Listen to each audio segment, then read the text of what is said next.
Okay, class, so we're now in week 12, module 12, and our lesson for today is about Aristotle on virtues. So let me give you our objective for today. First is to know Aristotle's understanding of virtue. Second is to learn about Thales' philosophy of Aristotle. And the third one is to understand happiness in Aristotle's point of view. Some of you are quite confused. What is the connection of happiness to the virtue theory by Aristotle? So we're going to discuss that one later on. So let us first know who was Aristotle. So Aristotle lived from 384 BC to 322 BC.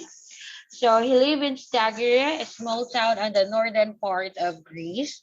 So Aristotle is an ancient Greek philosopher and scientist who is still considered one of the greatest thinkers in politics, psychology, and ethics.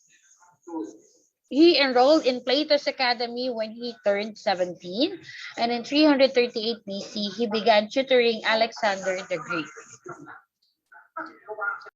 Now, let's focus on Aristotle's understanding of virtue.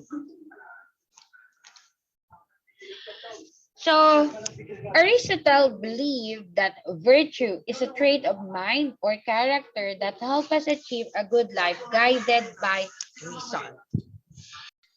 Now, virtues must be union with passions, the faculties or states of character. So Aristotle mentioned that anything that is passion, a faculty or a state, or being the trait of character is part of the soul, the mind that regulates vice and virtue.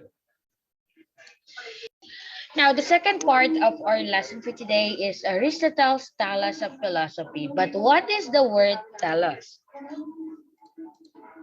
Now, Aristotle's question is, do you believe that everything has a purpose? So Aristotle is known as the father of Western philosophy. So Aristotle thought so, and he called that purpose telos. So telos is purpose. The word can mean purpose, intent, and or goal. So Aristotle used the term as the inherent purpose of each thing, the ultimate reason for each thing being the way it is, whether created that way by human beings or man-made or by nature. Now, let us give some examples about this telos, or the idea of telos. Now, man-made objects. So the mug was made by humans for drinking coffee, and every human artifact is made for some purpose. Chairs for sitting, cars for driving, television shows for entertaining, and etc. Now, aside from man-made is a natural object. So according to Aristotle, the telos, or the purpose of a plant or animal, is also what it was made for. So example, trees produce fruit. It also provides shade. Now let's move to human. So according to Aristotle, the telos of a human being is happiness or eudaimonia. Hindi eumonia class, eudaimonia, which means something more like fulfillment. So Aristotle states that each human being should use his abilities to their fullest potential and should obtain happiness and enjoyment through the exercise of their realized capacities. That is from Edward Yonkins. And when it comes to happiness, now, eudaimonia, or the part of fulfillment of a human, is actually similar to the self-actualization part of Abraham Maslow's hierarchy of needs. So, a psychologist, Abraham Maslow stated that human motivation is based on people seeking fulfillment and change through personal growth. So self-actualized people are those who were fulfilled and doing they were capable of. So Aristotle's meaning of eudaimonia is similar with the self-actualization and the hierarchy of needs by Maslow. He was interested in human potential and how we fulfill that potential. So the next question is, what is happiness?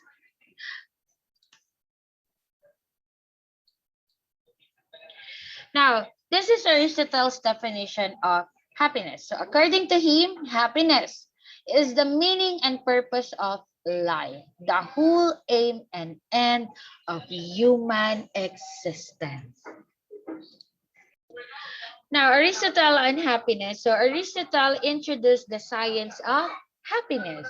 So, Aristotle delivered a series of lectures termed Nicomachean Ethics to present his theory of happiness. So, he contended that in aiming for happiness, the most important factor is to have complete virtue, or, in other words, good moral character.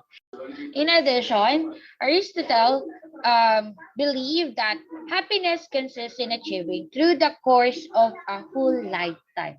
So all the goods such as health, wealth, knowledge, friends, etc., that lead to the perfection of human nature and to the enrichment of human life. So that is from pursuithappiness.org. Now, let me leave you a quotation from Mo Adil and a reflection as well. Guys. So always remember, happiness is a choice, not a result. Nothing will make you happy until you choose to be happy. No person will make you happy unless you decide to be happy. So your happiness will not come to you, it can only come from you.